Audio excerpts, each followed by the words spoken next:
visitors, easing the congestion and parking challenges facing Port Antonio.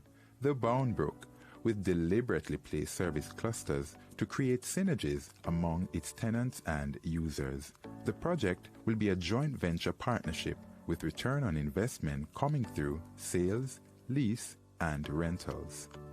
The Boundbrook, fulfilling the mandate of Factories Corporation of Jamaica to achieve the Government of Jamaica's economic growth and job creation agenda by providing commercial and retail space for a variety of industries.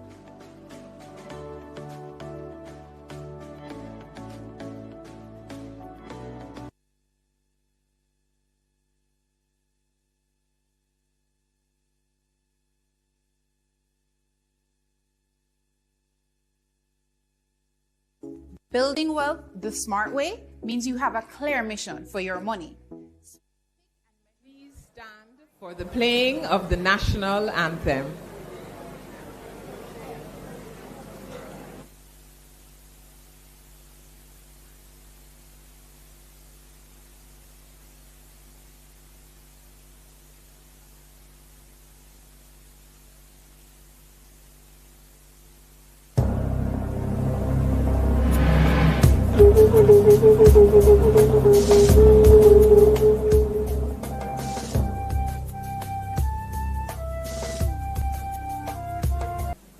At this time, we welcome Pastor Alvin Johnson of the Fair Prospect New Testament Church of God with the opening prayer.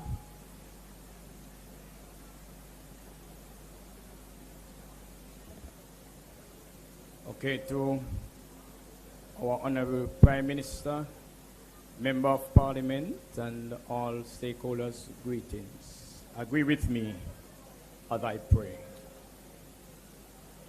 Our Father and our God, we thank you for this afternoon that you have given us this privilege to come together in this fashion, Lord, to celebrate your goodness.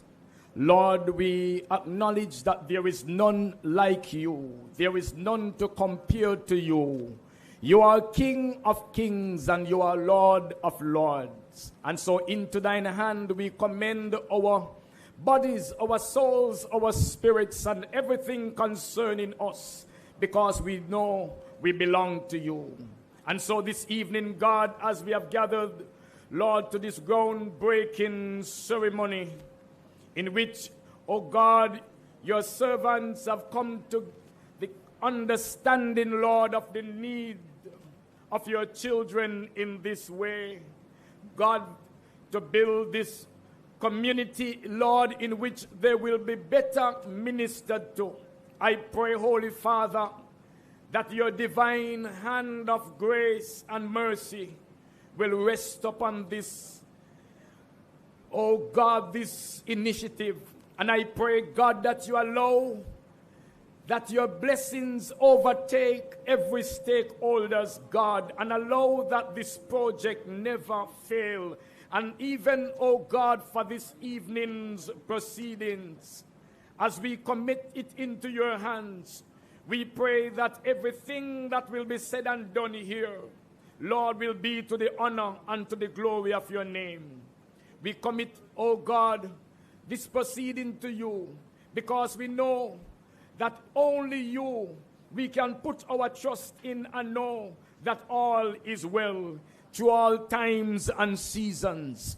And so, Holy Father, we pray that your divine anointing that breaks every yoke will rest upon your children, so that, God, as they seek to fulfill your purpose, God, in this great initiative, that nothing will derail them, nothing will hinder this purpose, but God, that your divine blessing will overtake them, God, and according to the time span which is allotted, God, that things will be done and complete, oh God, so that your name will continually be glorified in this, our Jamaica land we love. Because we would have seen your hand at work, and we know you have been doing it all this time.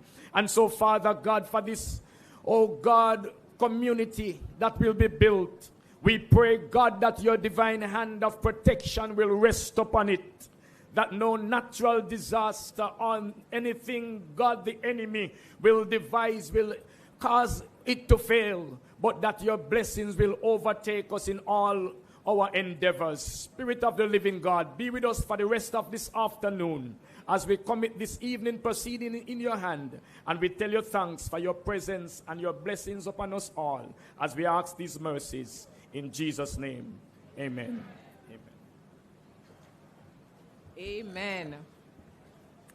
The Most Honorable Andrew Holness, Prime Minister, who also holds the portfolio ministry under which the FCJ sits. The Prime Minister is on his way. He has asked us to proceed. He has recognized the heat, so we thank him. A great leader recognizes that we have to shift things. Representing the Leader of the Opposition, Mr. Colin Bell. Ministers of Government present, the Honorable Darrell Vaz, Minister of Science, Energy, Telecommunications and Transport. Senator, the Honorable Aubin Hill, Minister of Industry, Investment and Commerce. We recognize the members of Parliament present, Mrs. Anne-Marie Action and Vaz, Member of Parliament, Eastern Portland. Mr. Robert Bobby Montague, Member of Parliament, Western St. Mary. Chinese Ambassador to Jamaica, His Excellency Ambassador Chen Daojiang, and other members of the Diplomatic Corps. Councillor Rohan Vassal, Deputy Mayor of the Portland Municipal Corporation, today representing the Mayor, His Worship, Mr. Paul Thompson. And fellow councillors of the Portland Municipal Corporation. Custos Rotulorum of Portland, the Honorable Lincoln Taxter. Our Permanent Secretary present, Mrs. Arlene Williams, Ministry of Economic Growth and Job Creation. Also recognizing our partners in the Boundbrook project, Mr. Littleton Tanny Shirley, Chairman of Factories Corporation of Jamaica, who will shortly be the Honorable Littleton Tanny Shirley, as he will be bestowed with the nation's third highest honor in October. Mr. Shirley, Honorable Shirley. The Honorable Michael Lee Chin, Chairman of the National Commercial Financial Group and the Godfather of Portland. Also in attendance from NCB, Bruce Bowen, CEO, National Commercial Bank, and Angus Young, CEO, NCB Cap Markets. Our partners, Barita, Chairman Mark Myers. And we are shortly expecting Executive Officer of Barita, Ramon Small Ferguson. We'd also like to welcome the Charlestown Maroons, who have been entertaining us. Directors, managers, and the hard-working and dedicated staff of the Factories Corporation. And very, and most importantly, the residents of the Portland communities near and far. Members of the media, we welcome you. Other distinguished ladies and gentlemen, good afternoon. When they say Portland hot, Portland is on fire. Welcome to this groundbreaking for the Boundbrook Urban Center. My name is Rochelle Cameron. I'm a director of the Factories Corporation of Jamaica, and I will be leading you through today's proceedings. At this time, I'd like to welcome Councillor Rohan Vassal, Deputy Mayor of the Portland Municipality, to bring welcome.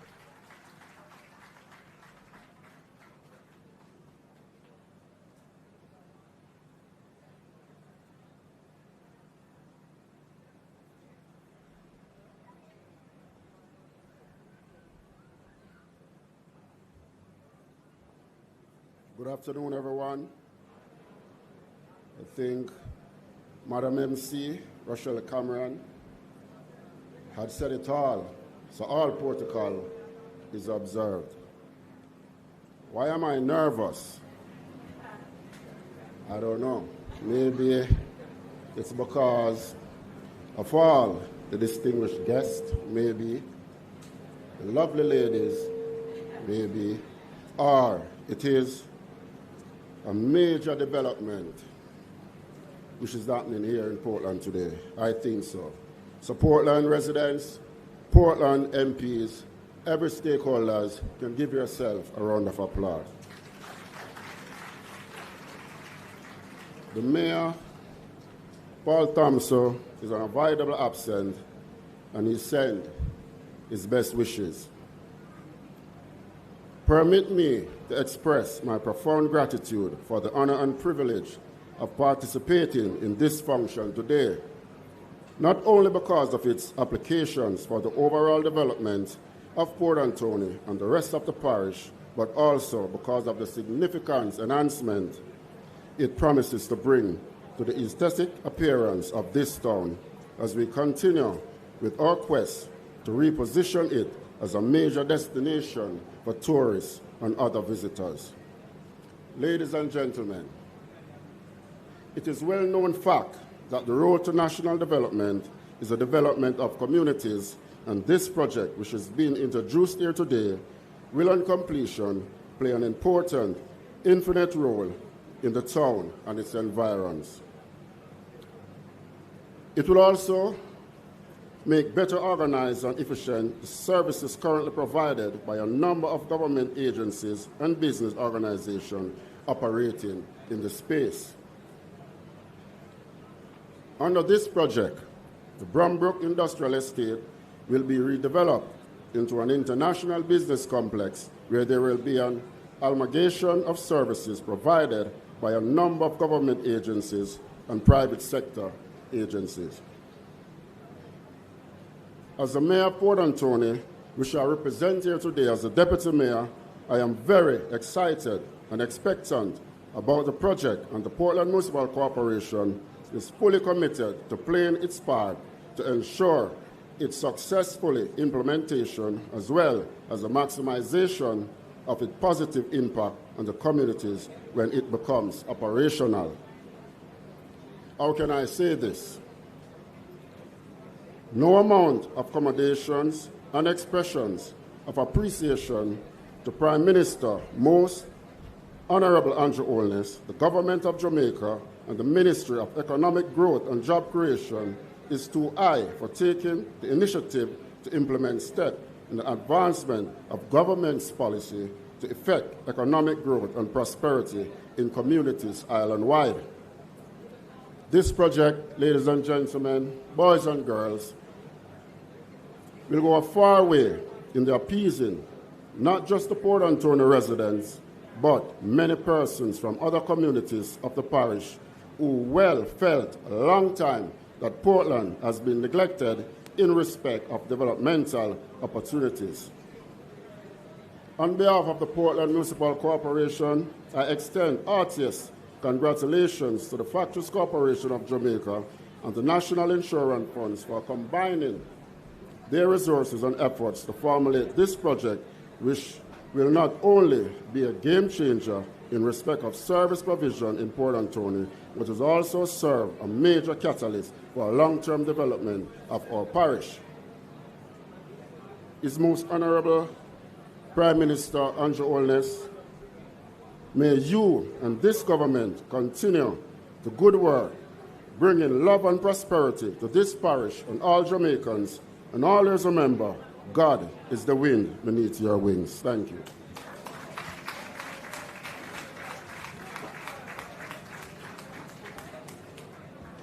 Thank you very much, Deputy Mayor of Portland, Councillor Rohan Vassell. We feel the welcome, Deputy Mayor, and we know Portland has long felt neglected, but now it seems all roads lead to Portland. Big things are going on Portland. And today is the ultimate Portland experience. I know those who were driving down from Kingston, when we saw the shores of Portland, we said, what a place, pretty. Jamaica, nice. So today is we'll get the opportunity to experience the best of Portland through food, art, and culture. We will have entertainment and cultural pieces from the Charlestown Maroons, the Port Antonio and Boundbrook Primary Schools, and the Port Antonio High School. Very importantly, we encourage you to visit the Artisan Village at the end of the program, where you will see about 9 of our small businesses in Portland on display. Today we have with us our partners FCJ, Barita, NCB Cap Market, our hydration partner, Lifespan, government entities, National Housing Trust, National Works Agency, Postal Corporation of Jamaica, Passport, Immigration and Citizenship Agency, Social Development Commission, Rural Agricultural Development Authority, and Heart Trust NTA. So it seems like Portland is shifting. There's a little balance over here. So if you feel that you're tilting, everybody there at Portland today. So please give yourselves a round of applause. At this time, it gives me great pleasure to welcome the very dedicated, hard-working taskmaster, Littleton Tanny Shirley, soon to be the Honorable Littleton Tanny Shirley. So today we call him the Honorable Tanny Shirley. He serves as the chairman of the Factories Corporation of Jamaica and has championed the development across Jamaica. Morant Bay Urban Center, ground has been broken, construction is going on, and today, Portland, we break ground. Please, a very warm, loud, roaring, welcome applause to the Honorable Littleton Tanny Shirley.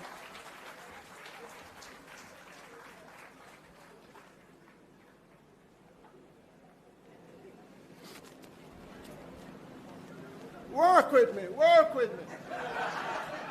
Boundbrook has the bus.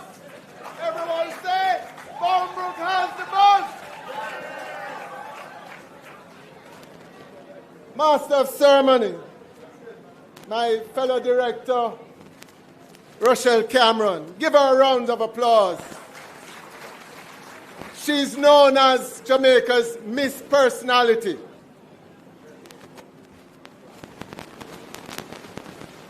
Prime Minister, who I hear is about to arrive, let me use the opportunity to welcome him. I want, because my speech ought to be short, I don't want to undo that beautiful welcome of our Master of Ceremony. But it would be remiss of me not to point out my few friends. Ministers, government, I see my good friend Aubin Hill there, Minister Darrell Vaz, the hard-working Mrs. Anne-Marie Vaz, my good friend, Honorable Michael Leachin. We speak and message WhatsApp almost every day. So, friend, I see my good friend Mark Myers, and my new friend, Ambassador Chin, right? And I also see Barita, new CEO and head honcho, Mr. Ramon Ferguson. Big up everybody. It would hard for me not to start out to say, I greet you all, and I greet you well. It is indeed a pleasure to be here today. A very proud chairman of Factories Corporation of Jamaica Limited, and chairman of the new formed company, Boundbrook Urban Center Limited, to break ground for this very, very important development. In fact, this is Project 2.0 of our mandate from our portfolio minister and Prime Minister, the Most Honorable Andrew Holness, best known as the visionary and the builder. Please give him a round of applause, even that he's not here as yet. 5 years ago, in 2019, I had the privilege to be at the groundbreaking ceremony for the Morant Bay Urban Center in St. Thomas. I know the media is here, and it has been the center of influence, not only in Jamaica, but in the wider world, the diaspora, who have so many Jamaicans living abroad. The Morant Bay project is the brainchild and vision of our Prime Minister to create a new urban center concept that would facilitate a one-stop for both public and private sector businesses, the first in its kind in Jamaica. These entities would allow to operate in a facility where there is discipline, social order, security, and efficiency in not only how private sector does business, but how the public sector ought to be doing business. The Prime Minister's vision is for these entities to be housed in cutting-edge facilities that will be and can be replicated all parishes serving the people of Jamaica. It took a little while to get off the ground because we had to ensure that all the regulatory approvals were in place, and I have all my head of agencies here, and let me give them a round of applause. They have been very supportive. We had to have all the I's, as you know, were dotted, and the T's, as you know, were crossed. Then came COVID-19 pandemic, and it happened. Live and direct, it happened. But I'm proud to say that the Morant Bay project is now 70% complete. Big us everybody. We had a project completion date of September 24, but due to a delay, the new completion date is December 2024 for the Morant Bay Urban Center. What caused the delay? Hear it from the horse's mouth first. We experienced an issue with the impending relocation of the JPS substation, which is located on the site. This caused the delay in construction activities and floor blocks of buildings. Is the Prime Minister here now? Can we officially pause and have me, please, welcome him. Thank you.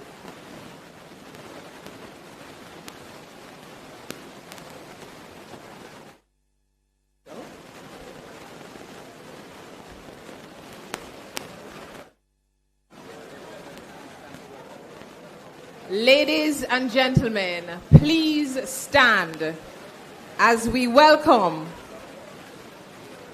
the Most Honorable Andrew Holness, Prime Minister.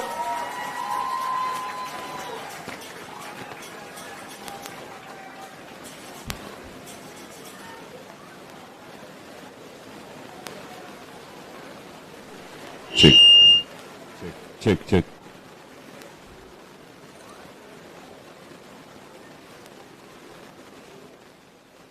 Ladies and gentlemen, we just pause as the Prime Minister exits his vehicle and makes his way to the tent.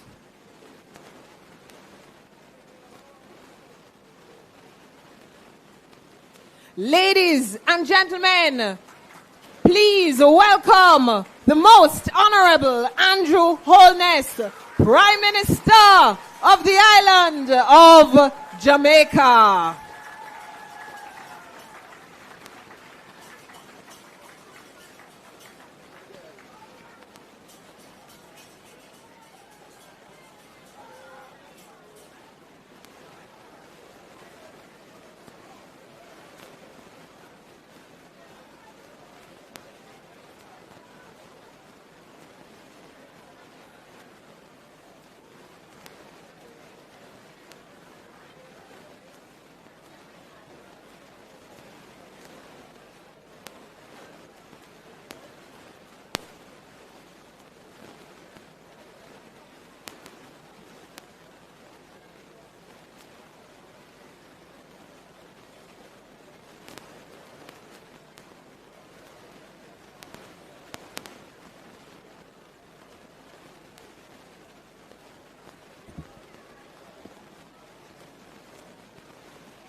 Prime Minister,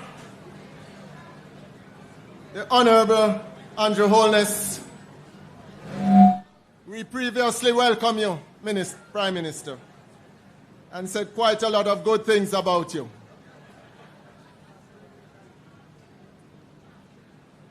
I would love to repeat them. But I know, you know, what we all know. You are the visionary. You are the builder.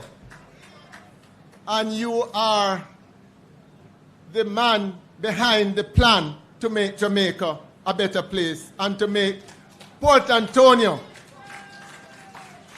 transition into communities for a better quality of life.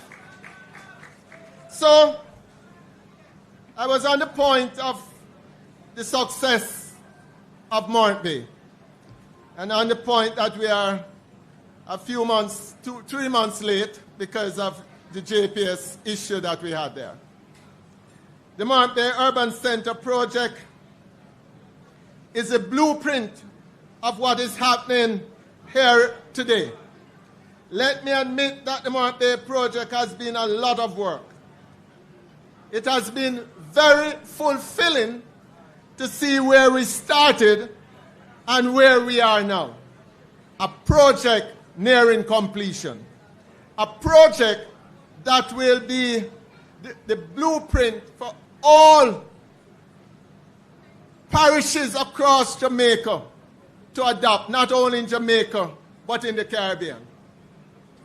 This has made our job to create the Boundbrook Urban Center much easier, Prime Minister, because we are following the same blueprint to create a facility that is now conducive to the Portland and its people, transforming communities. So while we have our foot on the gas, we are not easy now. Our attention is on the Boundbrook Urban Center project, which carries a total development cost of 4.2 billion Jamaican dollars. We want to ensure that it is completed within the 24-month construction period and its 2.7 billion construction budget to be completed within budget and within time. Give us a second. Using the analogy of Morant Bay project, I must also admit that it is an organization we first had to believe in this project.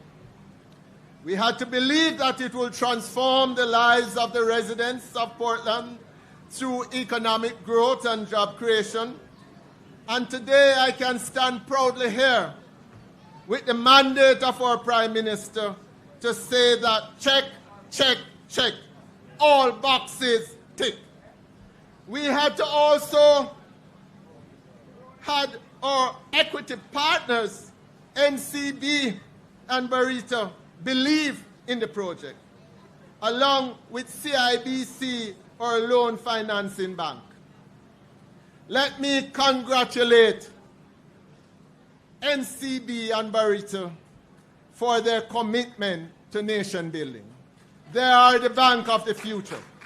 They are the bank of today. They are the bank wanting Jamaica to be a better place. I can today report as well that take-up for the project now stands at 110%. We are talking about government entities and educational facilities, financial institutions, private sector entities such as fast food, fine dining, gaming, pharmacy, medical facilities, legal services, beauty salon, and so much more. The Boundbrook Urban Center is the second of its kind locally. It is the collaborative effort spearheaded by Factories Corporation of Jamaica with equity partners Barita National Commercial Bank Market Limited through financing by CIBC Caribbean. Mr. Prime Minister, ladies and gentlemen, our urban center has been a testament to the power of partnership and innovation. Fused with the skill, negotiation, and choice of sound integrity and competence amongst our stakeholders. FCJ has continued to forge strong investment partnership with the private sector, driving economic growth, creating jobs across Jamaica. These collaborations are vital for providing support small businesses need to overcome challenges. What individual needs to secure jobs and what communities need to transform their economies. When we were doing our market research, Prime Minister, we found that doing business was a challenge in Portland. We're talking about inadequate space, inadequate parking, traffic congestion, and the lack of accessibility for the physical challenge. We want, with your mandate, Prime Minister, to improve on those challenges that unfortunately seek to divide our country, for which our Prime Minister is adamant to resolve. So the Boundbrook Urban Center will be a one-stop shop offering the services of the government and private sector in one location while adhering to all concerns of our residents. Here we'll have the offices of the Portland Municipal Corporation. We'll have the tax office and other government services merged with BPO entities. We want to make this Boundbrook Urban Center a must-stop as part of the ultimate Portland experience. I must say that in acknowledging the efforts of FCJ, most importantly, I must recognize the work of Parliament, Mrs. Anne-Marie Vaz. She has been persistent in her efforts and energies to make this project a reality. And I want to emphasize today that it's not just about FCJ mandate, but it's equally her vision of what she wants Port Antonio to become. I also want to thank our Honorable Prime Minister, or Honourable Minister Darrell Vaz, who has also worked diligently and consistently to make this project a reality. I shall further want his vision as we look at phase 2 for the second development in Port Antonio to also be a reality. I want to recognize them with a special round of applause. Give the Vazes a round of applause, please. I must also stress that the builder, the Prime Minister, the visionary, making all these things possible, his astute and immeasurable contribution to this project has been the driving force in making the Boundbrook Urban Center a reality. Applause to the Honorable Prime Minister, please. I want to extend a big congratulations to the FCJ directors, FCJ management staff, FCJ staff who is hosting this event today. I want to congratulate the event planners led by Davin. I want to congratulate Czech, who did the ground preparation site in record time. I congratulate them, please, with Boundbrook has the bus. I must admit that while attention is now being placed on this project, our eyes are also focused on 2 other developments to commence shortly. They are the Nagahead Integrated Business Center in Portmore, that is Project 3.0, and the Boundbrook Urban Center Project 4.0, which is just across the road and lands belonging to the Jamaica Railway Corporation. Mr. Prime Minister, FCJ, thank you for the confidence you have placed in us as you transform lives and communities across Jamaica. God bless you, sir. God bless you, and God bless us all.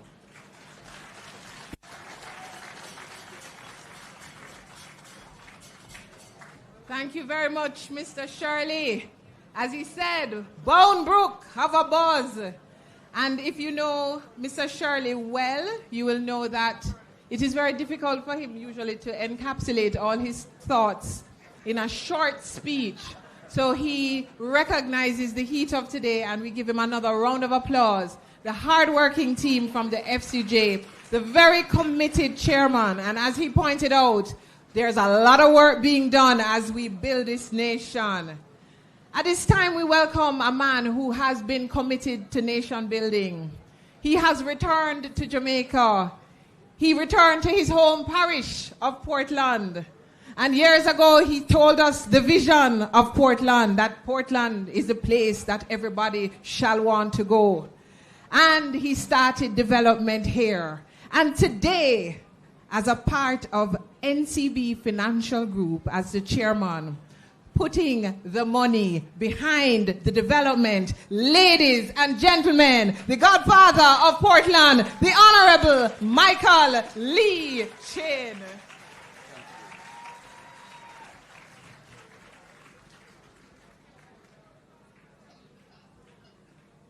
This is the most emotional moment for me, personally, because on January the 5th,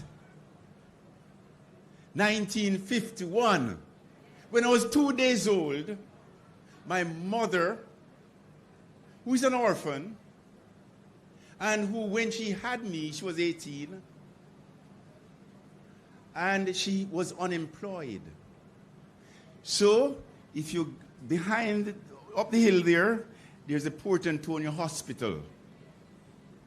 And she had no job.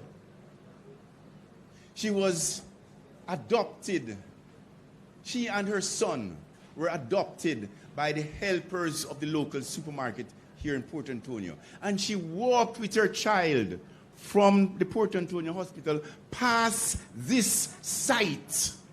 And past this site, past that beautiful building, glance to your left, please. Glance to your left.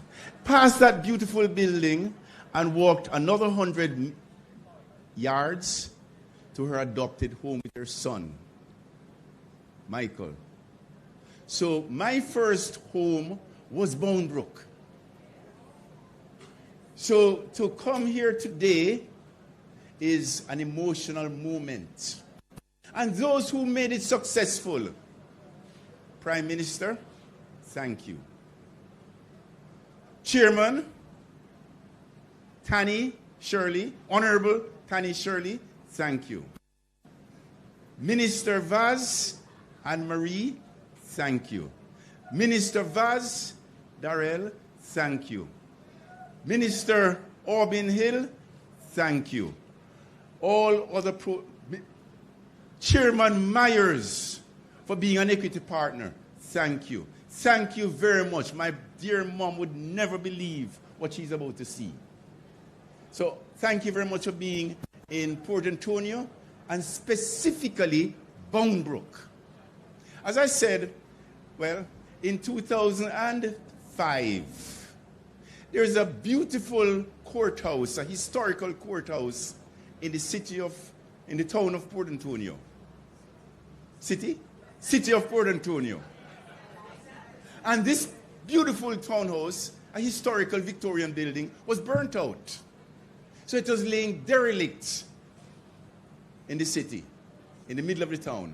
So I went to Mr. Tony Hilton, another godfather to Port Antonio, who was chairman of the Port Authority of Jamaica at the time. And I said to Mr. Hilton, sir, this building is a magnificent edifice, but it's just lying derelict. Please, would you allow NCB to renovate it so it becomes a truly historical heritage building? And what we will do is, would you give us a piece of land outside of town in Boundbrook to build a modern-day courthouse that will be of the quality that if you lifted it up and parachuted it into Washington, it would look as if it belongs there. So take a look at what you see. So, Boundbrook, And now today we're here witnessing the expansion. And by the way, the reason for doing that then, 2005, was to shift the center of gravity of Port Antonio. Because there was no parking there in the city for a courthouse, and the development was coming. So we wanted to shift the center of gravity, so we came to this no man's land called Boundbrook and built this magnificent edifice. And one of the reasons for building it is because when you come into Port Antonio, you don't expect it. You bust the corner, the Norwich corner, that corner up there, and you see this magnificent building and say, oh my gosh, where am I? Am I in Washington? Am I in Denmark? No, you're in Port Antonio. So what we wanted to do also, build an edifice that every citizen of Port Antonio, every citizen of Jamaica, to say, you know what? I don't have to accept local standard. What was then local standard? I don't have to accept that. I can aspire to world-class standard. That's the reason why that building, we can parachute it into any city and it will look like it belongs. So it's an inspiration. It was built to be an inspiration to uplift standards of expectations of our citizens. That was so two reasons for building it. Uplifting standards of expectations of who we are. And secondly, to shift the center of gravity of Port Antonio because growth was coming. And growth is now here. So thank you very much for all of you being here today, to contribute to this moment. My mom would not believe what she said. Well, she is seeing it. So thank you very much. And Tani, I really appreciate the energy you've put into these projects, because without that energy, the execution would not have happened. So we are behind you. NCB is 100% behind you. And we just appreciate what you have done. You are moving Jamaica forward. And that is what this project represents. It represents a public-private partnership, because that's the only way we can together build a better Jamaica. Thank you very much.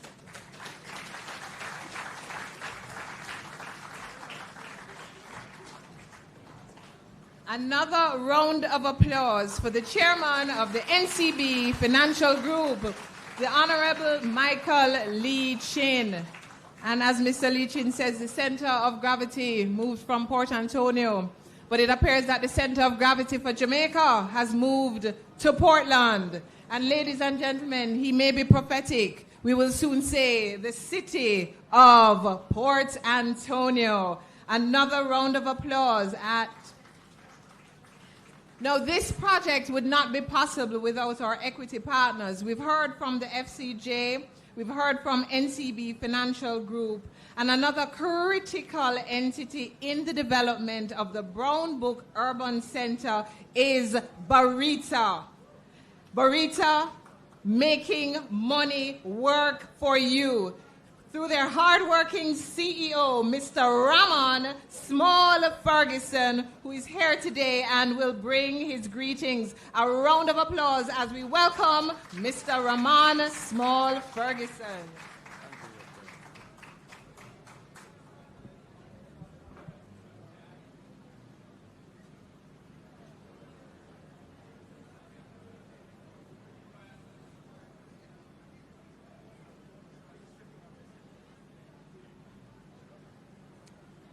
The Most Honorable Prime Minister of Jamaica, Mr. Andrew Holness, Ministers of Government, Members of Parliament, our partners, the FCJ and the NCB Financial Group, represented by their chairman, Mr. Tani Shirley, and Sir Lee Chin, who just departed. A very hard acts to follow, right? If nothing, at least I'm a little taller than both of them, right? My own chairman, Mr. Mark Myers, friends, distinguished guests, good afternoon. I want to start by congratulating the government of Jamaica and the Factories Corporation of Jamaica under Tanny's relentless leadership, as was described, as well as us as private sector partners for this project coming to fruition. I mean, when I first came into this industry over a decade ago, a project like this would have been a dream. It would have been a pipe dream. And I couldn't have gone to any of my approval bodies with this vision, right? But we're in a different Jamaica, a starkly different Jamaica. I mean, the fact is that our country has evolved before our eyes over the last 10 years or so. I mean, it's been an amazing transformation. We can't take lightly what has happened with respect to the significant and precipitous fall in our debt over the last 10 years, right?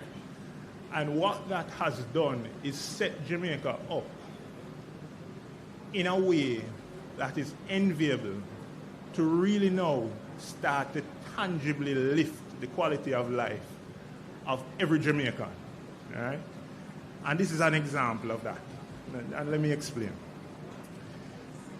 Jamaica is now poised to receive significant investment, right? From the government of Jamaica, who now has capacity because it has so much less debt. From the private sector of Jamaica, who now has the confidence to partner with the government to build this country. And from onlookers overseas who are excited by what we have been able to do here in Jamaica and what we plan to do and are eager to invest. And Minister Hill will tell you about that, right? From the business ministry. Now, one thing that is not well known by some Jamaicans, but is well known by our counterparts in the region and is now spreading like wildfire all over the world, is how amazing our framework is for public-private partnerships, right? We have an enviable, well-structured framework to enable collaboration between the government and the private sector, right? And that's something that we should celebrate, right? And even within that very well-built framework, what the Factories Corporation of Jamaica has been able to do with this particular partnership is very special, right? It's in some ways very unprecedented. And it's going to unlock, as was described by Tanya when he spoke, an investment of over $4 billion, right, into the real economy, connecting with the lives of people here in Portland and, by extension, the broader Jamaica. Right? And I want to applaud the FCJ for that work. Now, what are the benefits of this urban center? I mean, I've seen the design. It's going to be very beautiful. It's going to complement the courthouse very well. But it's going to be a center of tremendous economic activity. There's going to be job creation. It's really going to be, I think, the bedrock of significant community development in this area. Right? There is a saying, they say, build it and they will come. This will really be that center of gravity that will pull activity to this area. Right? It is a blueprint. Right? It's the second of its kind, but as Tani described, when he was saying it's 2.0, it means it's not only the second one, but it's an improved version of what was done. Right? And this is necessary to move us into the future. Okay. Now, as Barita, we were very excited to be a part of this project. I mean, we pushed hard and worked alongside the FCJ and the NCB to really bring things to where they are today. And we are happy to report that this aligns very well with our ultimate mission and vision of transforming the lives of ordinary Jamaicans through our work. Okay. And how do we do that? Of course, there is the direct outreach through our Barita Foundation, right, which focuses on the areas of education and community development. We're also very focused in how we invest, on making targeted investments in the real economy, right? And this is one of them. We are going to be the largest single shareholder of the Boundbrook Development Center Limited, right, with a 40% shareholding. We also focus very heavily on being creative with our financing to complement the traditional financing that's available in the banking sector.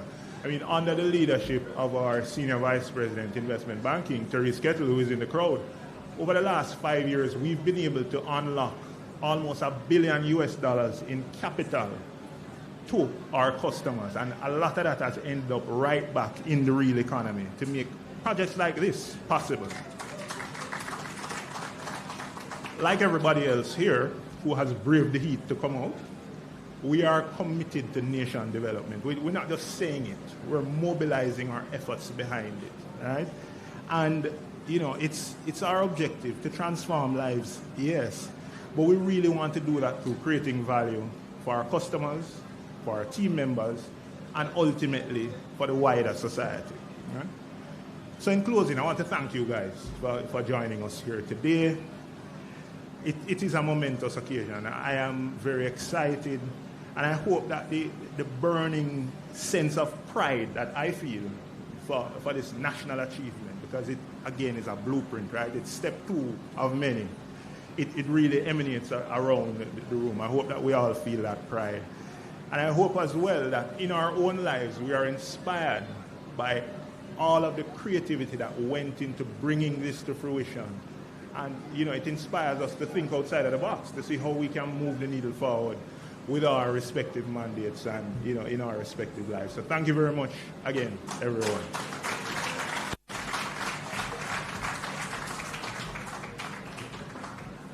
Thank you very much, Mr. Ramon Small Ferguson, CEO of Borita Investments. And as he outlined, build it and they will come. Mr. Ferguson is very tall, and what he described is a very tall investment in Portland as 40% shareholder in the Boundbrook Center. So at this time, we've seen how beautiful Portland is. We know the development that is coming to Portland, and you're asking yourself, what about the talent of Portland? And now we're going to showcase some of the talent of Portland from the Port Antonio primary. Their piece is Blessings Medley, and it received the highest gold at the parish level in the JCDC music competition and went on to the national round. After which, we'll hear from Boundbrook Primary. The title of their piece is More Than Conquerors, an award-winning dub poetry. It received the Gold Award at the 2023 JCDC Commission's music competition at the parish level, and it's written by their teacher, Samantha Hardy. Ladies and gentlemen, let us welcome the future of Jamaica, Port Antonio Primary and then Boundbrook Primary.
to Boundbrook Urban Center.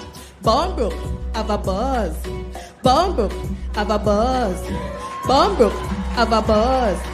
Boundbrook have a buzz. Boundbrook have a buzz. Boundbrook have a buzz. Boundbrook have a buzz. Boundbrook have a buzz. It goes to Boundbrook Urban Center. It goes to Boundbrook Urban Center. Ladies and gentlemen, another rousing round of applause for the students of the Port Antonio Primary as we welcome the Boundbrook Primary School to the stage.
For the Boundbrook Primary School, more than conquerors.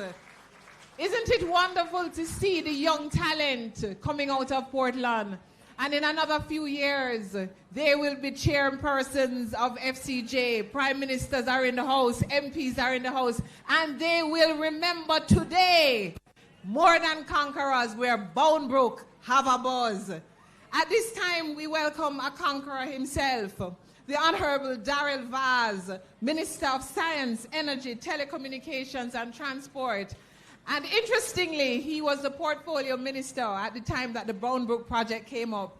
And in his inimitable way, he said, Tani, no bother with the long talking. Make we get this thing done. Ladies and gentlemen, the conqueror of Portland, the Minister of Science, Energy, Telecommunications, and Transport, the Honorable Darrell Vaz. Thank you very much. Good afternoon, ladies and gentlemen. Honorable Prime Minister Costas, all of the big neck people that are here. Welcome to you all. Special welcome to Tani Shirley, the chairman of FCG, and his team, without whom we would not be here, along with his partners that have financed this project, NCB and Barita. So as Member of Parliament for one of 4 constituencies in the East, meaning St. Thomas and Portland, and the only minister on the eastern end of the island, I'm proud to be here at the groundbreaking ceremony for the Boundbrook Urban Center. This administration, under the leadership of Andrew Holness, has placed greater attention and directed more capital investment and infrastructure upgrades in Portland and St. Thomas than any other administration in the history of Jamaica. And you know, ladies and gentlemen, the reason for this is not political, it's economical. That's the difference. And I come from a standpoint where I'm not going to talk about Boundbrook because everybody has spoken and will continue to speak about it. I'm going to speak about my journey, which started in 2007 when I became Member of Parliament for Western Portland. And when I came to Portland in 2007, Portland was known as a forgotten parish. Both Portland and St. Thomas, when you mention the 2 names, people laugh and say, where that is? Do you still have road to go down there? That's a fact. And I took my time and I have worked assiduously to be able to stand here today and speak about some of the meaningful achievements that Portland has benefited from. I want to indicate very clearly that it is easy to have a vision. That's the easiest part. It is executing that vision and connecting the dots, which is why I'm going to repeat what I've repeated several times before. There is no prime minister that has had a vision, and all of them in the past that have been able to connect the dots where you can see the meaningful changes as you drive around Jamaica, the length and breadth of Jamaica. I want to say that I was a lonely man in Portland between 2007 and 2019. Because at that point, I was the only JLP representative. And I don't know what got into my wife that decided after coming on the campaign trail with me in Western Portland that she was going to go to East. Well, the rest is history. Because from 2019, when she won the by-election after the unfortunate death of my friend Linford Bloomfield, she has not looked back, and she is unstoppable. And if I say so, you must know it's true. Now, this lady is so passionate about Portland that from the forgotten parish, there is nowhere that I go in Jamaica that people who have visited Portland and who have not visited Portland don't know about Portland. They know every single solitary thing that's happening in Portland and all the good things that are happening in Portland. So, Prime Minister, from 2007, when I came here as the forgotten parish, the only thing we had here at that time was the marina, which was built in 2003. And that was the extent of it. Some people call it a white elephant. Bottom line, Prime Minister, is that the government investment in infrastructure in Portland, and let me start and remind people, because people's memories are short, that We have spent over $150 million through NHT to upgrade our old housing schemes that were built decades ago, where the infrastructure was at zero. All of the government housing schemes in Portland have been upgraded. Who remembers the police station where when you used to walk up the stairs, you have to pray so you don't drop through the floor because Chichen Yam it out 40 years ago? The Port Antonio police station, $150 million for a new headquarters in Portland, and another $115 million in Buff Bay for a new police station, not to mention that every police station in Portland under Minister Montague and Minister Chang have been upgraded from Mansion Hill all the way to Spring Hill in the Buff Bay Valley. Let us talk about roads, Prime Minister, because I will remind people in here today things that they forget. The South Coast Highway Road Improvement Program, the road aspect of it is $47 million US. That is 10 billion Jamaican dollars on the last two packages we are doing now, Prime Minister, out of 6 packages. We never did infrastructure alone, we did water too. The water component from Hector's River straight into Port Antonio is $22 million US, $3 billion, a total of 10 billion Jamaican dollars in one parish. Not on all the other upgrades that NWC has done and National Works Agency has done and the MPs have done through their Constituency Development Fund.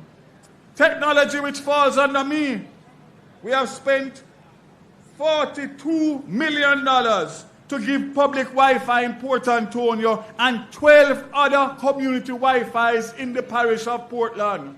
Tell me which other government or member of parliament ever do that? But I don't stop there.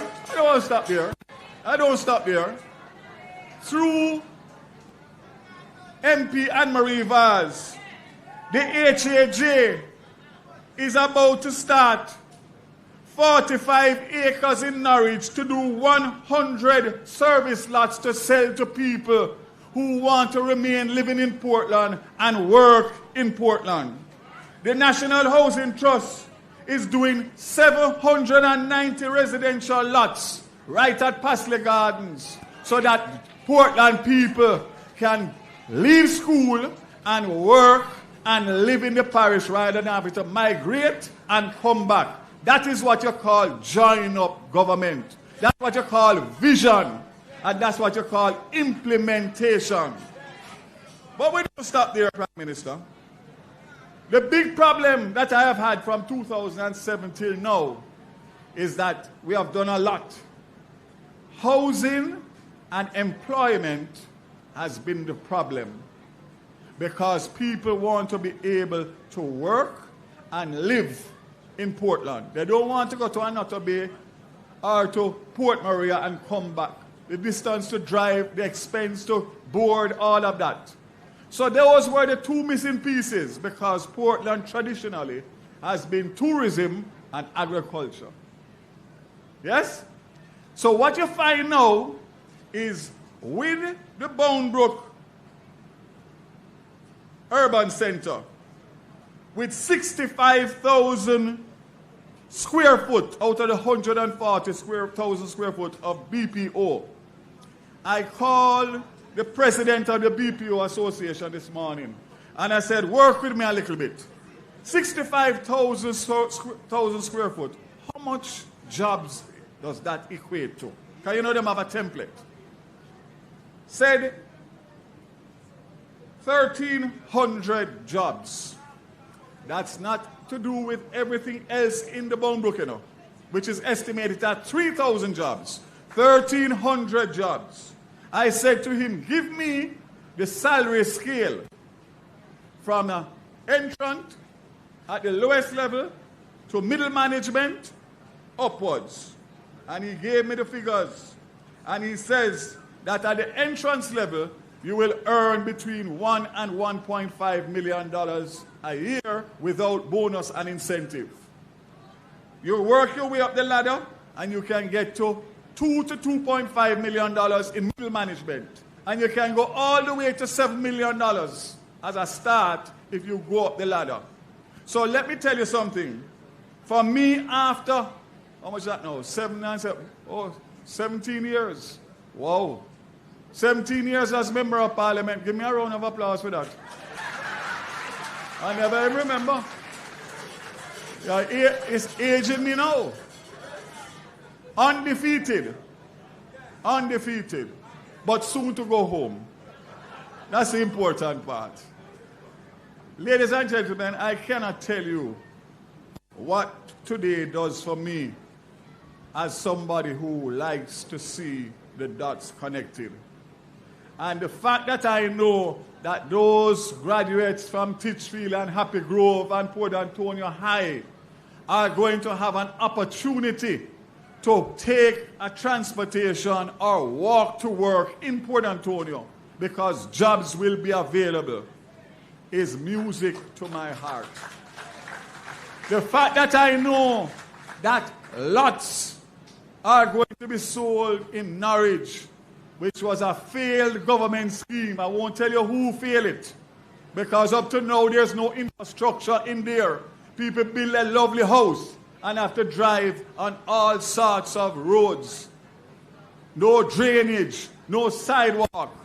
That is going to change because your member of parliament, Anne-Marie Vaz, has dealt with that. So you are going to see the commitments, because we as politicians in Portland don't make promise. We make commitments.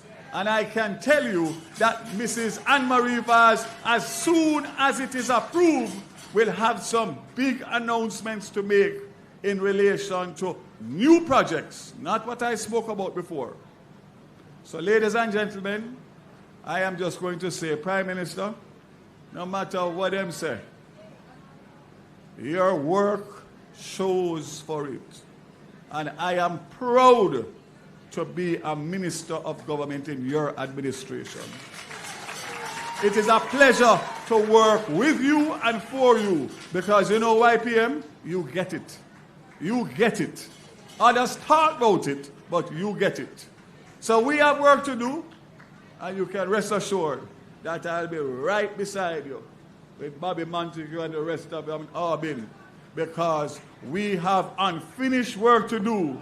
And I'm imploring the Jamaican people gathered here, whether you are from Portland or not, think about your country first, because this administration is going to take us from poverty to prosperity. Thank you very much. I'm going to play a song for you. And you're not going to believe it, but I thought of it. Ladies and gentlemen, another resounding round of applause for the Honorable Darrell Vaz, the man of commitments. And ladies and gentlemen, 17 years as MP for Western Portland. Please, another round of applause. We are seeing the development. All roads lead to Portland. And as we talk about all roads leading to Portland, there is a lady who is well known as, you know, those people that get up in the morning and they can't wait to go to work. They love their work.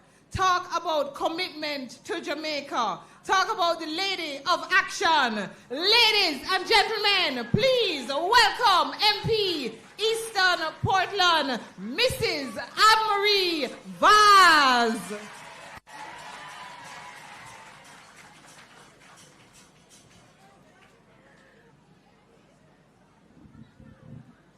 My East Portland, I want you to put your hands together and give the Prime Minister of Jamaica and our special guest a big round of applause.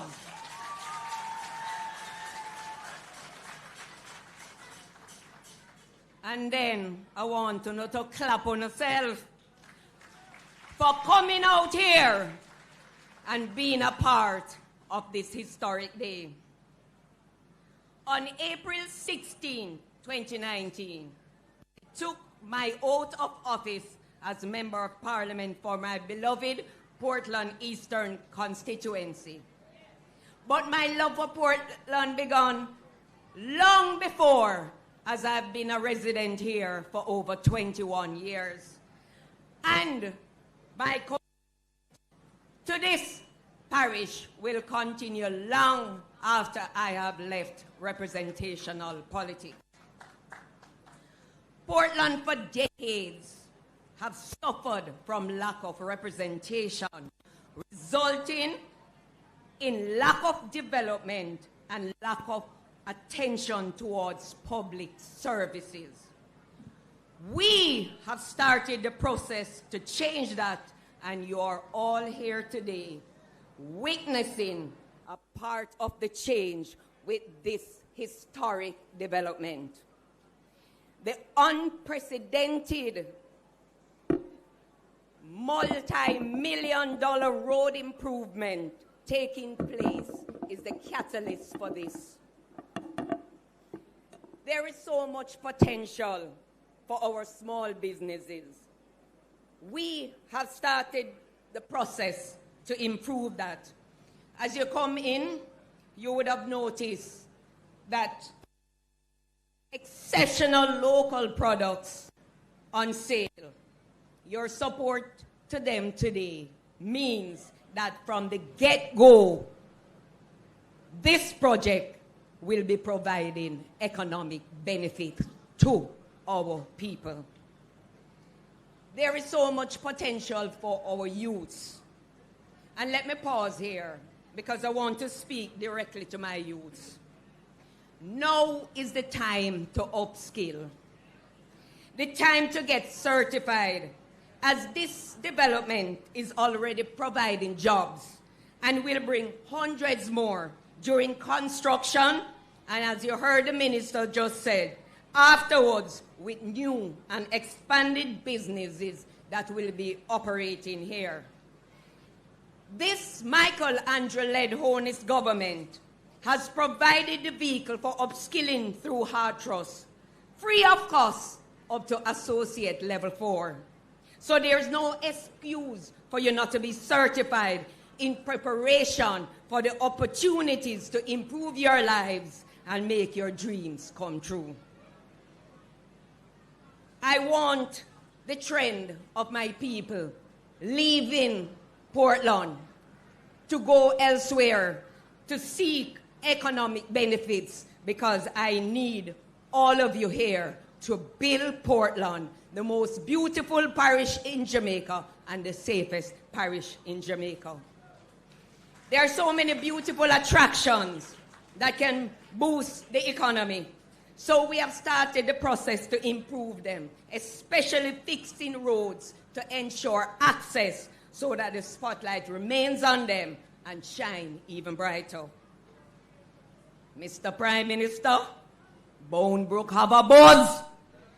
Portland have a buzz. There is a burning desire for our beloved parish to receive the infrastructure and investment needed to maximize our full potential. This 148,000 square feet project is a game changer. This development will open doors for businesses and employment opportunities while addressing some serious challenges that we have that were mentioned before, such as traffic congestion, lack of adequate parking, and accessibility for disabled and elderly. Chairman, I am happy to hear that there have been overwhelming interest to acquire space in this development. We are happy for the new business to come and expansion of existing businesses here. Growth, we say. So for me today, I am proud to stand here representing my people, breaking ground for a legacy project that will, without a doubt, change the lives of residents, and boost the economy. Can someone say transformational? Because this is definitely what this project is. Today, I feel like a woman giving birth to a child she has nurtured in her tummy for 9 months. Only in my case, it has been 5 years, Chairman, that I have been trying to give birth. I understand, Chairman, that we had to get this thing right, because it will be a template for other parish development. This development is part of a master plan, and we Portlanders are not into any chaka-chaka, so we have to get it right. But as you see now, our foot is on the gas.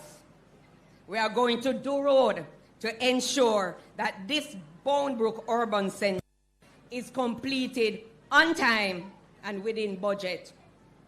And let me tell you something. I have no doubt that this will happen, because the pace at which this place was prepared in the last 2 weeks for this groundbreaking is nothing short of shocking, to say the least. I commend FCJ, the action team, my East Portland family members, China Harbour, and all who are involved. Gavin, Kunte, for letting us be here today. You cannot imagine what this place looked like 2 weeks ago. They called me. We want to thank this Andrew Michael Holness-led government of Jamaica for this vision and for investing in our people and our parish. This is action in motion. We are working assiduously for our collective prosperity. They call me action, and for a reason. Construction is going to start. Employment is happening. Economy is growing. My people and I are overjoyed, Mr. Prime Minister. Special thanks to my action team led by Dwayne Stevenson. Without you, my team, there's no me. Thank you all for coming, especially my Prime Minister, and for being a part of this historic day. I might add before I close that this parish is my Prime Minister's favorite parish. He don't want to say it out loud more time, but I can say it for him. And I say Bobby Montague right there, he would not miss this, because enough time him spend in Portland, officially and under the quiet. The by-election have created a family outside of Portland, and they have never left. Many come here under the cover of night, and some come in the day, but they have never left Portland since 2019. This parish is the place to be. This parish, the beauty alone is enough. So, press gas, because Boundbrook have a buzz. Action, not a bag of mouth. MP Bobby Montague, I see you WhatsApping action and to say what kind of thing that. No chaka-chaka in Portland. Transformation. And as we continue this ultimate Portland experience, ladies and gentlemen, we welcome the talented students of the Port Antonio High presenting their award-winning JCDC cultural performance. please put your hands together for the Portland Port Antonio High School.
Tell me the month where donkey can call. January, February, March, April, May, June, July. Tell me the month where donkey can call. Tell me the month where donkey can call. January, February, March, April, May, June, July. She falls. She falls.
Wilo, we little but we wile yo.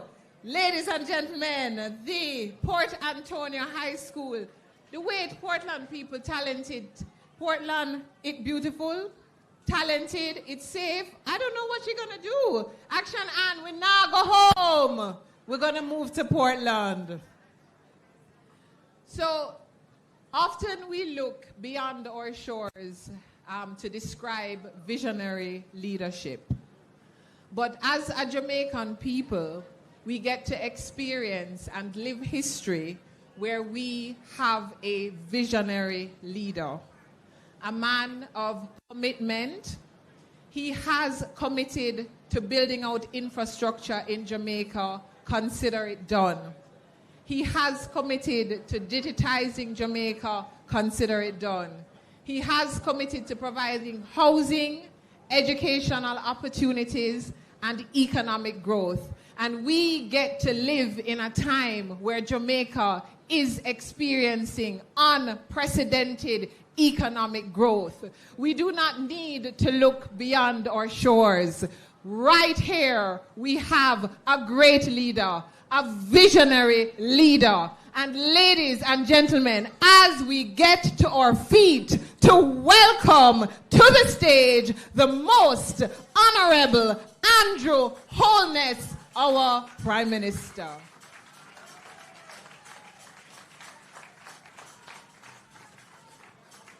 Thank you very much, Rochelle, for that rousing welcome. I need to have you do that at another place.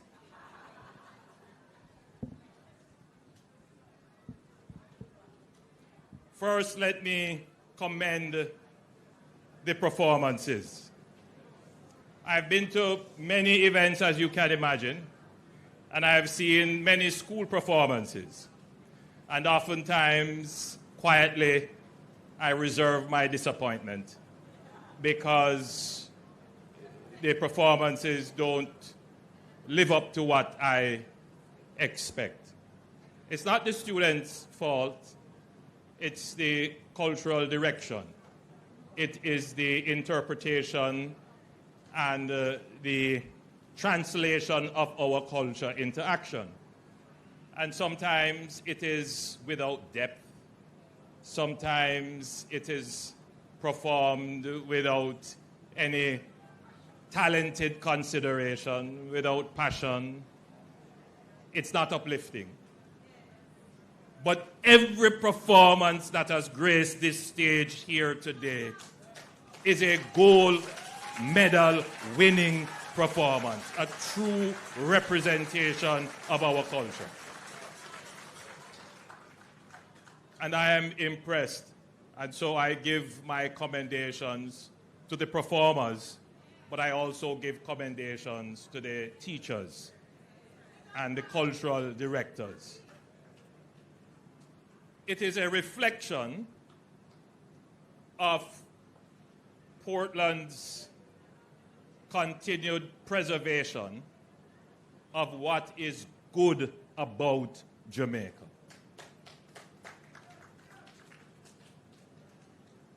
There is something special about Portland. And it is not just the rarefied air, the proximity of your townships and residents to the sea, the beautiful, lush and verdant landscapes and hillsides. It is the people. Something special about the people. And as I drove through St. Thomas, coming in, a member of my security detail who is from the parish, he said to me, Prime Minister, as these roads are being developed, I don't want them to change the character of Portland. A very profound statement, because roads and infrastructure means access. And access means different perspectives, different people, different behaviors, different norms can come into the space and change the nature of the area.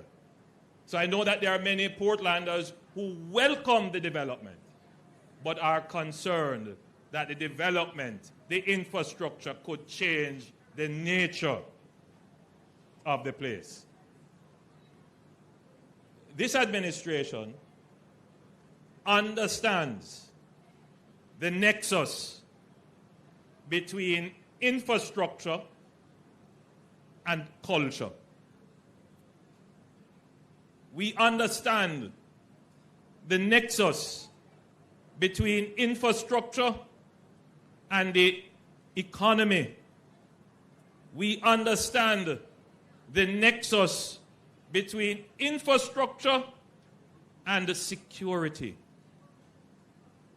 And therefore, whatever we do, we have these considerations in the forefront of our minds when we develop policy. There is one other critical element that we must consider: the nexus between infrastructure and climate. So I want all Portlanders to understand that you have a thoughtful government that is not just eager to lay asphalt and widen roads and have people come in to this space and utilize this space. We are very cognizant and understand that infrastructure must improve the quality of life. So as I entered the town of Port Antonio, I would have been corrected if Michael Leachin were here. He would say city. We're not quite there yet. But as I entered the town of Port Antonio, and I saw the traffic in the town and the people moving about, bustling about, and I'm looking on their faces, everybody trying to get to their destination, make ends meet, the inconvenience of having to step off the sidewalk to walk in the middle of the road, to hop and skip garbage that may be in the road, a pothole, avoid a car. And I see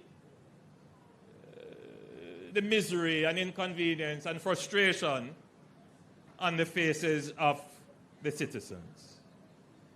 I see it as well when I stand in the motorcade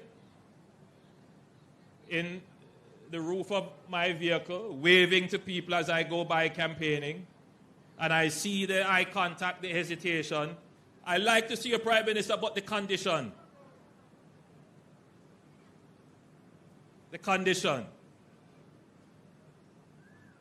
And the experience of that condition, regardless of how I may feel that I'm achieving something, I'm doing a road here, a road there, a park here, new buildings, but my condition has not changed. And I am frustrated because I've heard promises before. I have heard sweet-talking politicians many times over, but my condition has not changed. And when I stop and I shake hands and I am embraced, and they say, "We love you, Prime Minister, we love you, God bless you," but the condition hasn't changed.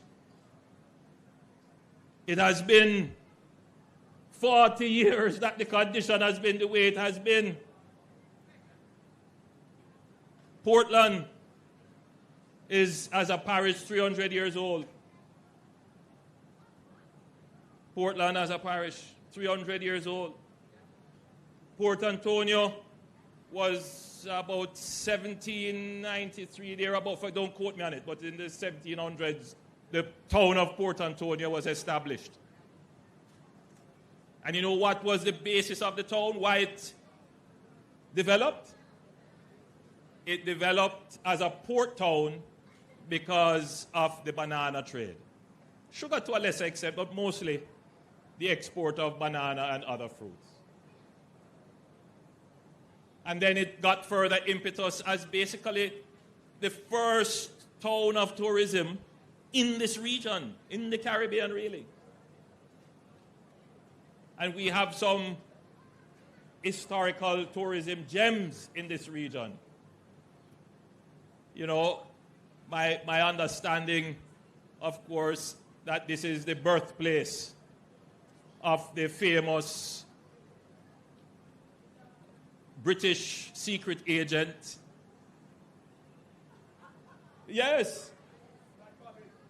I'm not talking about Bobby Montague 007. I'm talking about James Bond. With Errol Flynn, who developed this fictional character. So Portland has great roots and has contributed significantly to national development and indeed internationally as well.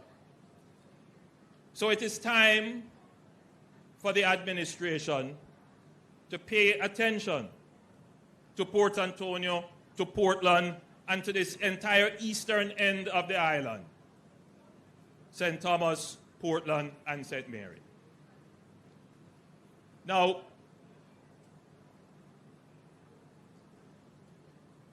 how do we do this?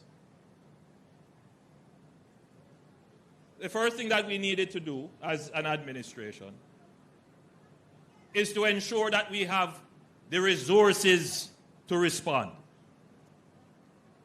And that meant that we had to settle the fiscal issues. And I use this big word, fiscal. In simple terms, we needed to have settled the flow of public revenues to sustain a long-term investment profile.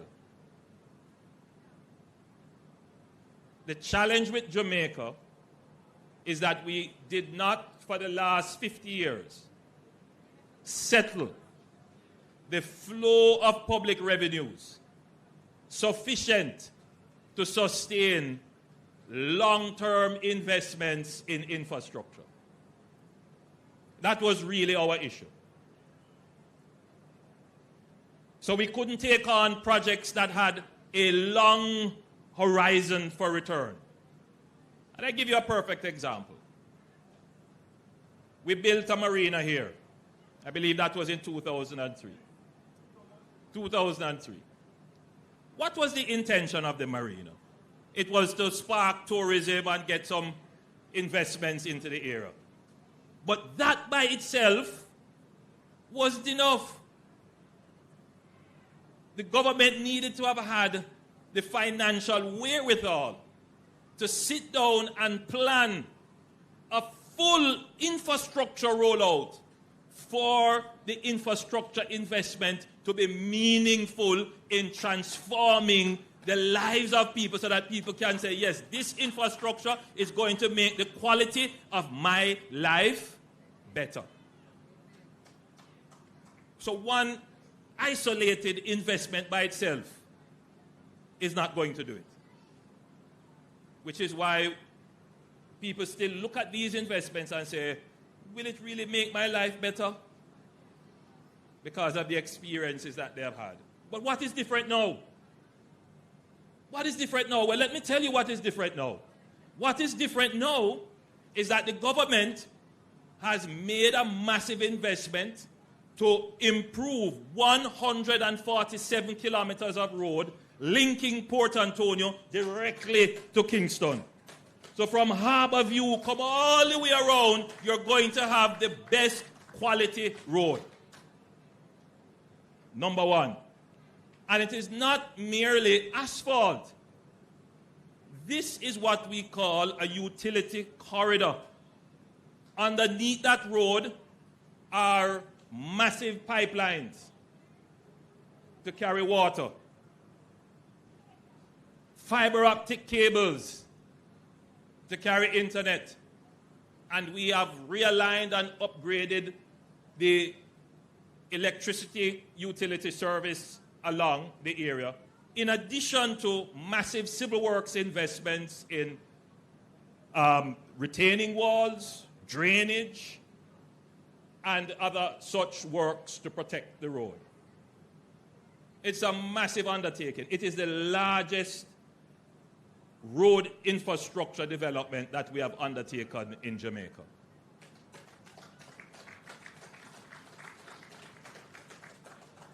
Stop for a moment and think that this is not a greenfield project. We could have decided to just find a new corridor for the road. We could have decided to do that. Run the road in the hill. But what would have happened if we did that? It would have killed off all the towns and residences on the old road. And then what would have happened?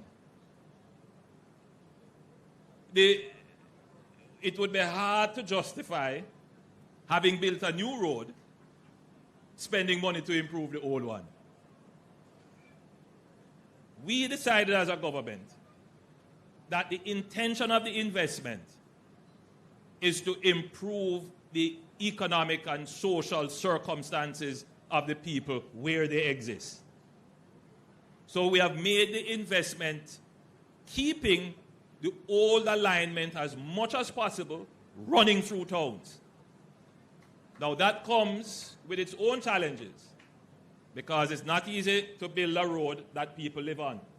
The inconveniences, the problems, all of the issues that come with it. But strategically, it is important to keep the economy of the parishes going. But, as I said earlier, we also have to consider the nexus. So that is a nexus between infrastructure and economy. But we also now have to consider the nexus between infrastructure and climate change. The historical development of our infrastructure, particularly our roads, is that they are developed to connect ports. So they run along the seashore, the coastline. And so they are always susceptible to environmental challenges. So what have we decided to do? Two things. First, those roads that have been in existence since 1793 or whenever Port Antonio was established, they have developed economic value, but they have also developed significant touristic value. Beautiful scenery and access to the beach. So we developed those for the long-term benefit of tourism. But we are also developing, as I speak, a bypass for Port Antonio that will be in the hills, which will run behind here, go through the hills for $75 million US. It is almost now going to public investment approval. Well, I believe it is at public investment approval now.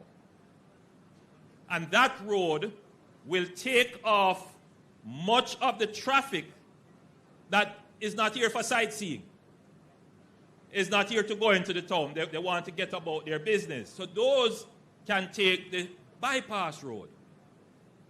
But that bypass road is built for resilience because we have moved it off the shore.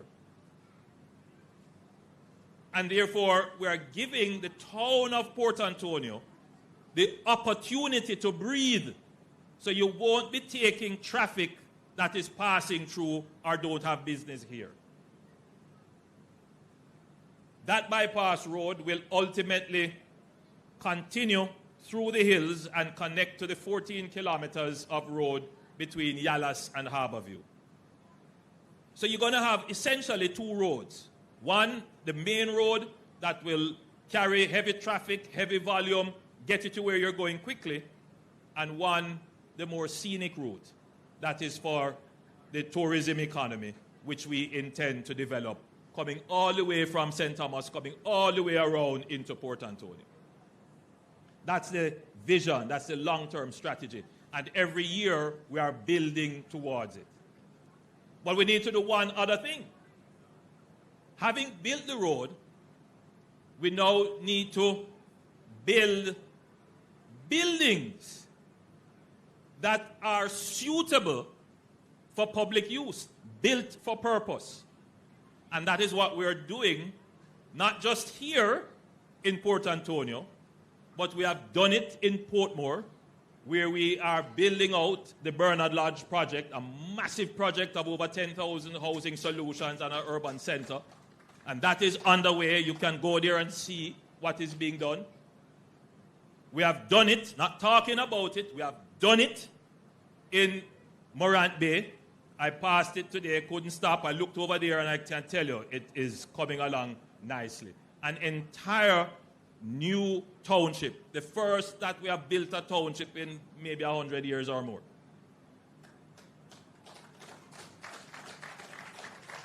The Morant Bay Urban Center. And now we're doing this small urban center, 6.68 acres of land. It will have the municipal building. It will have other government entities plus private facilities. It will be linked with the courthouse and I believe with the examination depot. I believe you have some more lands that you're looking to develop. But there is, my friends, a master plan. So this is not a chaka-chaka development. And I can tell you that because we were trying to avoid chaka-chaka-ness, it took longer than we wanted.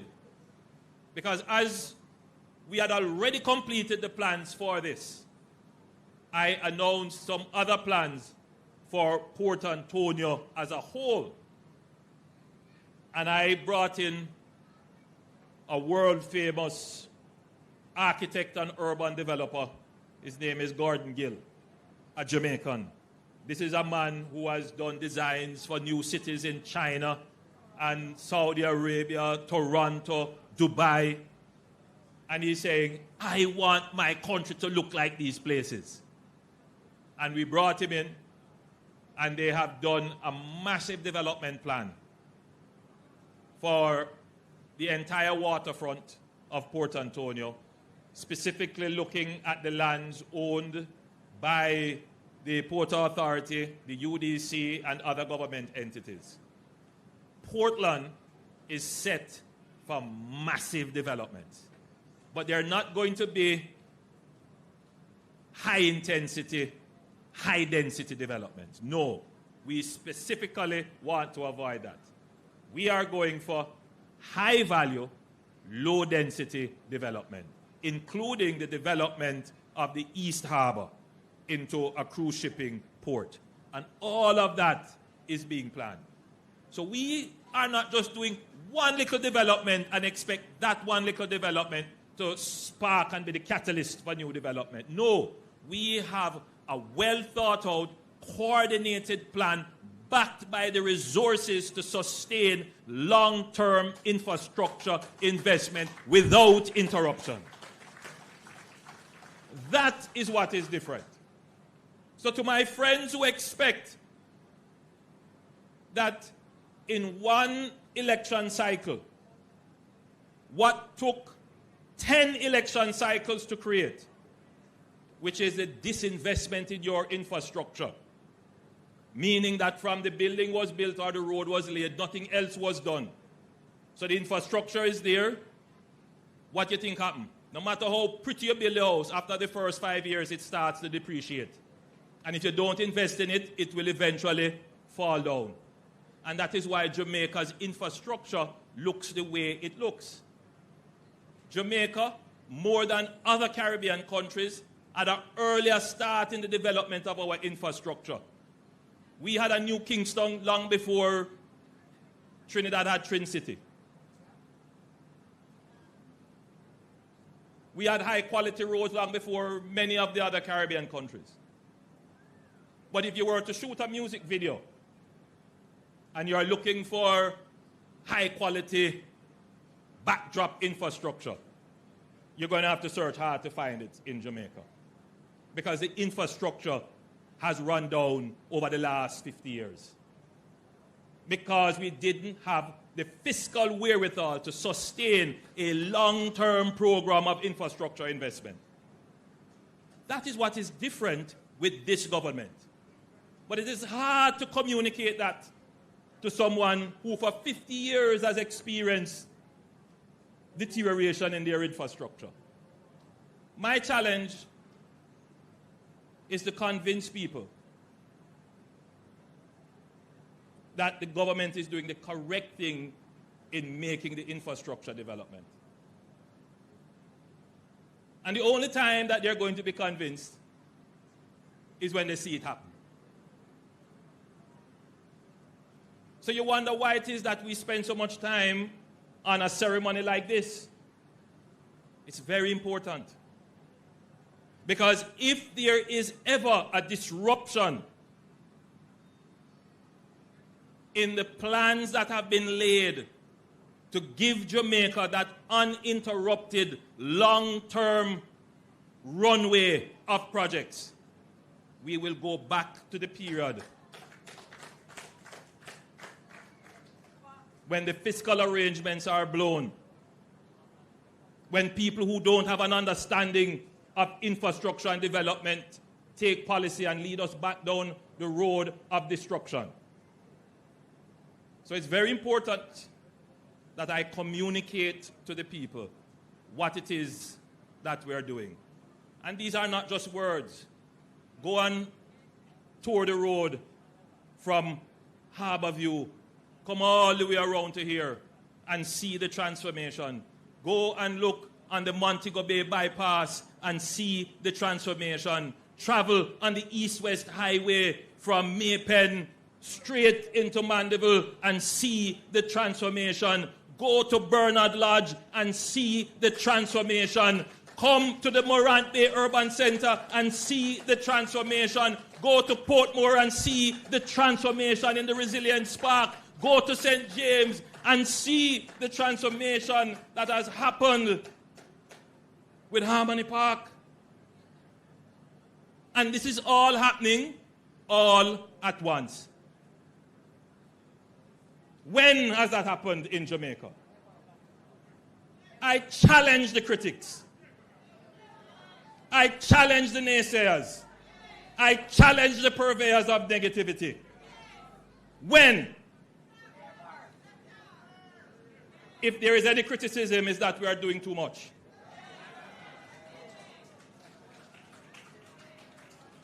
It is an obtuse and perverse logic that a government that is doing what it's supposed to be doing is being criticized. And I know when I speak this way, there are a lot of people that are squirming in their seats. They can't take it because they can't take the truth when the truth is told.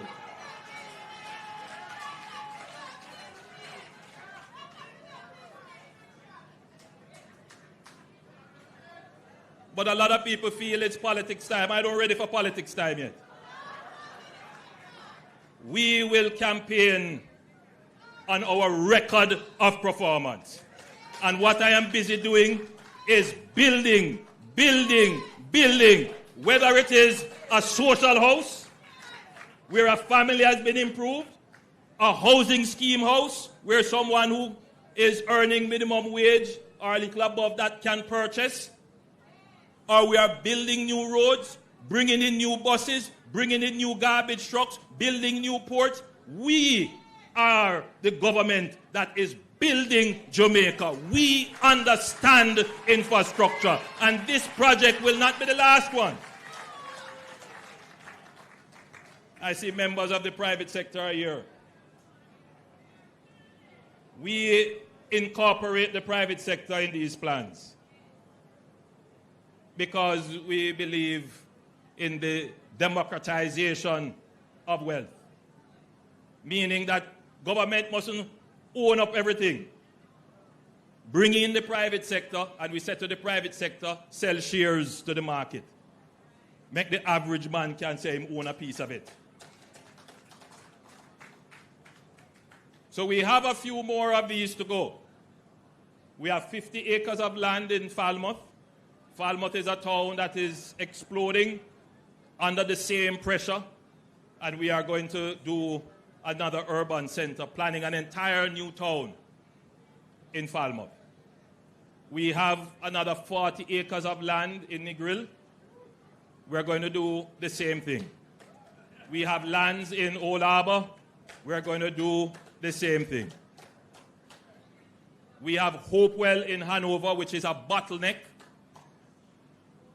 We have put that as a priority, where we're going to build an entirely new township of Hopewell. So this government is serious about infrastructure development. We understand that infrastructure is going to change your life, improve the quality of your life.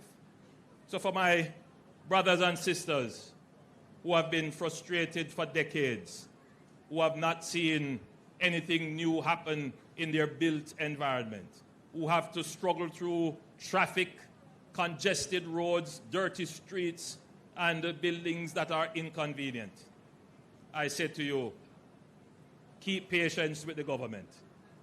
The plans are in place, the finances are in place, the technical skills are being put in place, and the programs are underway. We will fulfill the dream of Jamaica as the paradise, the developed country, the place of choice to live, work, raise your family, do business, have fun, and retire in paradise. God bless you. I love you.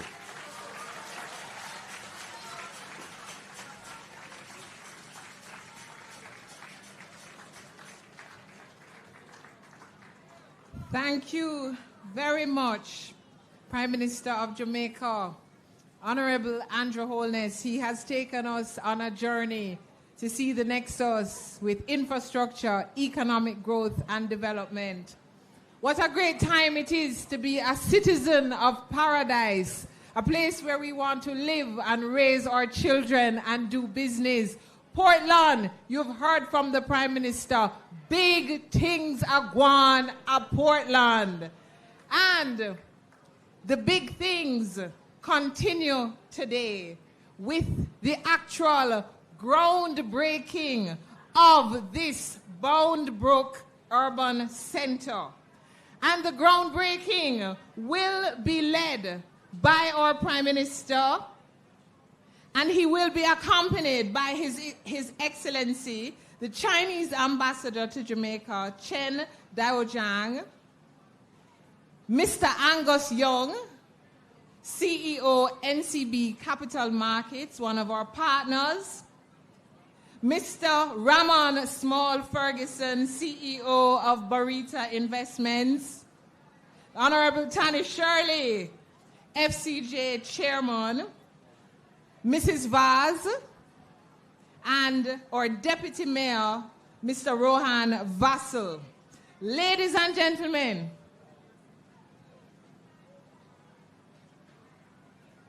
in addition, our MP reminds us that the Custos Rotalorum of Portland, the Honorable Lincoln Taxter, is here, and he will also be accompanying the groundbreaking. So the groundbreaking is going to take place to my immediate right. Remember, Boundbrook have a buzz. And ladies and gentlemen, we withstood the heat today, but we will remember the day we were a part of history. We're a part of the development of Jamaica. We're a part of the future of this great nation. Please, as we exit the tent and go towards the groundbreaking, I ask that we allow the Honorable Prime Minister to lead the entourage. He will be joined by Mr. Angus Young, Mr. to the right. And ladies and gentlemen, please be reminded that as we break bread, We will break ground and we will break bread after we break ground. Please visit our artisan village and purchase from our small business owners and enjoy the ultimate Portland experience. It is time to break ground.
I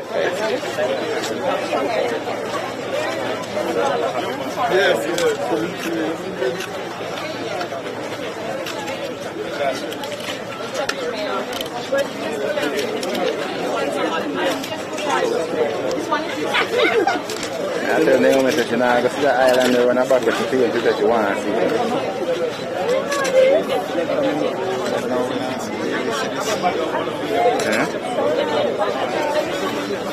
But show the camera in the sky.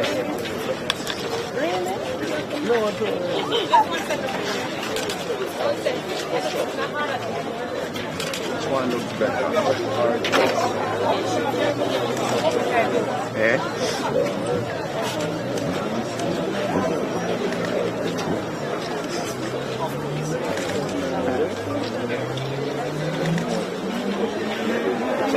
All right. Straight ahead first. Can we have everybody shovel at once, please? Following the Prime Minister. Thank you. All right, so everybody, shovel in the ground. Somebody has some sand on the shovel. All right, we're going to lift and hold. Look at the cameras. And pretend to smile. And then turn to the right. Turn. One more. One more. Alright, one more time. So they get some dirt on it.